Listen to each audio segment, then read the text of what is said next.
পাকিস্তানের বিপক্ষে ইতিহাস গড়ল বাংলাদেশ। টেস্ট সিরিজে স্বাগতিকদের ডবল ধুলাই করলো টাইগাররা। সিরিজের দ্বিতীয় টেস্টে পাকিস্তানকে 6 উইকেটে হারিয়েছে নাজমুল হোসেন শান্তর দল। এর আগে প্রথম টেস্টে 10 উইকেটে দাপুটে জয়ের পর এই জয়ে প্রথমবারের মতো পাকিস্তানের বিপক্ষে টেস্ট সিরিজ জিতল বাংলাদেশ। এই সিরিজ জয়ের পর বাংলাদেশে অভিনন্দন জানিয়েছে অন্তর্বর্তীকালীন সরকারের প্রধান উপদেষ্টা ডক্টর মোহাম্মদ ইউনূস।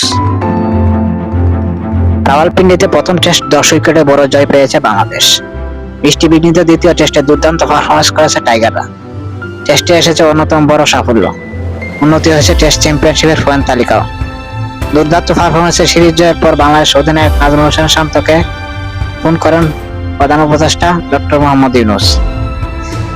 জাতীয় ক্রিকেট দলের অধিনায়ক নাজমুল হোসেন শান্তকে ফোন করে তাকে এবং দলকে পাকিস্তানের বিপক্ষে ঐতিহাসিক টেস্ট সিরিজ জয়ের জন্য অভিনন্দন জানান তিনি।